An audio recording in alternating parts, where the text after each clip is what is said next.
Vous pouvez donner le tout en gros détail, oui, mais toujours pour autres niveaux. Qui ne pas pour vraiment gagner à ça détail à l'école. D'ailleurs, je pense pas qu'il y a quelqu'un qui fait ça à l'école et en rendant autant beaucoup d'explications, juste pour l'exemple aussi basique comme ça.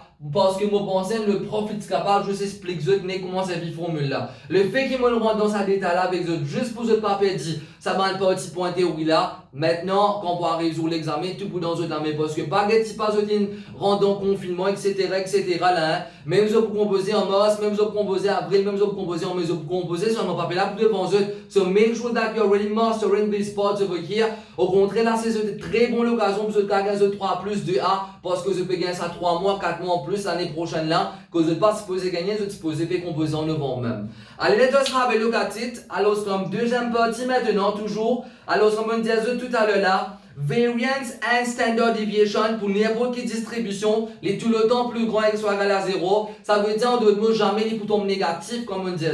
You can never end up with an answer variance and standard deviation being negative.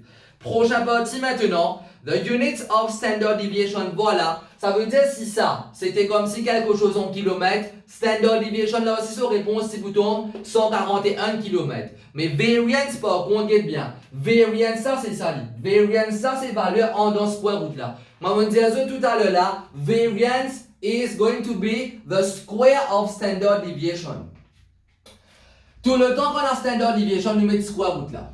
Mais quand nous cause variance, nous pas mettre square root. Ça veut dire ce variance qui était là. 19 958.8.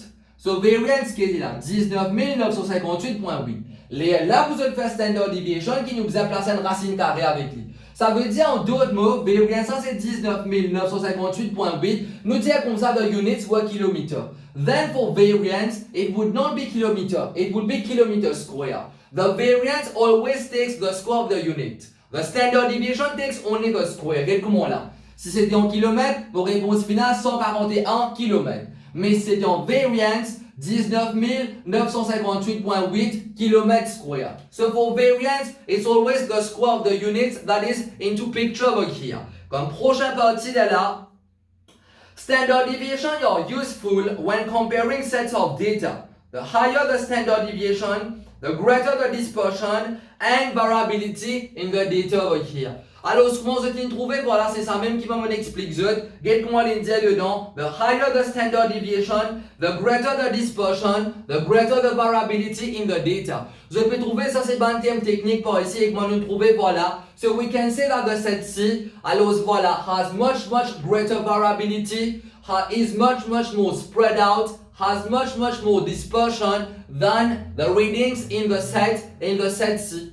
Okay, it's good. So whenever you have to compare sets, whenever you will have to compare sets, if ever you get a question for the exams where you're required to compare sets, make sure that when you compare the sets, you're saying that the set C is much more spread out than the set B. The set C is much more, or so the set C has more variability in its data as compared to set B. You see, you need to have that technical word, and then from the mean.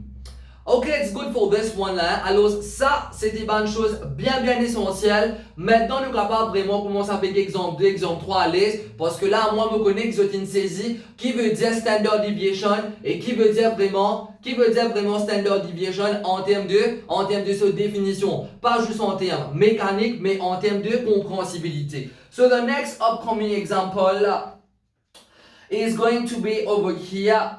Example 2. Example 2 over here, I'm going to make you do example 2 on your own. I'm going to supply you with the answer for example 2. And then you also have to give a command. I'm also going to give you the answer. So example 2, you're going to work out on your own over here. So the next upcoming subtitle is standard deviation for ungrouped data. La formule pourrait changer. So next tutorial is about ungrouped data over here.